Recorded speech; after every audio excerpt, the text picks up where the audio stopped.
Dobrý den. Hello. I like to work with various material when I teach Czech, and one of my favorite sources is authentic material.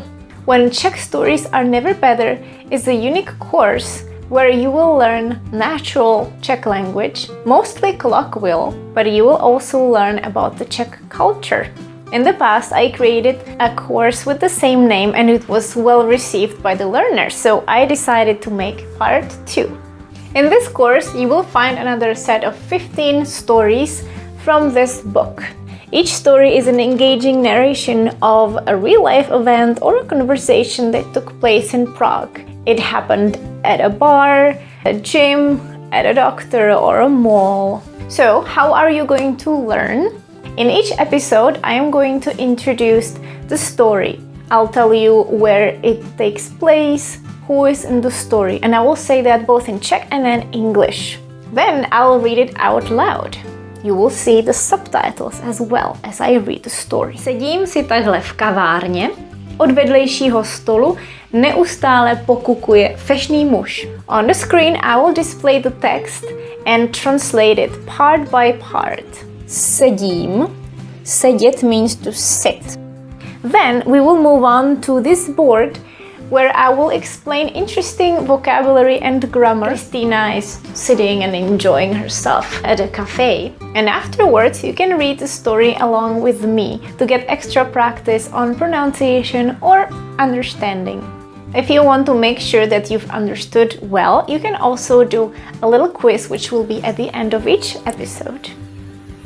And for even more practice, you can also download a PDF document where you will be able to see the story in Czech and also translate it to English. And there is enough space for you to make notes or underline interesting vocabulary. At the beginning, we have the verb sedět, which means to be sitting. This would be the imperfective verb. Sedím, I am sitting or I sit. And then it repeats, but in a perfective form. Sednu si, I will sit down. The difference between these two verbs, besides this being imperfective and this one being perfective, is that this one, sednu si, needs this reflexive part. Sednu si. Sednout si has to have this part. Zvedat se, it's imperfective. Já se zvedám, I'm getting up.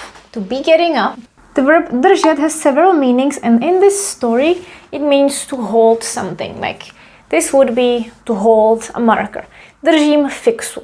Držet, vydržet, except this one has a prefix. Držet is imperfective, and vydržet would become perfective with that prefix. I told you that držet means to hold, usually physically, and vydržet is to hold on or to hang on. It often implies that you have to be patient. For example, somebody could tell you, vydržte prosím.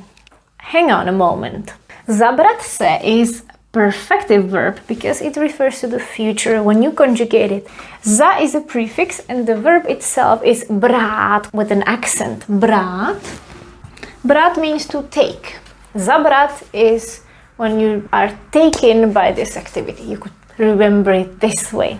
But when you put the prefix, you lose the accent, which only happens in the infinitive, and when you conjugate it, you would use the forms that you also would have in the verb brát. Já beru, I take, but when you put the prefix, já zaberu, or zaberu se do, it will be the future. I will be engaged in. Těším se na vás. Looking forward to seeing you there. Uvidíme se brzy. See you soon.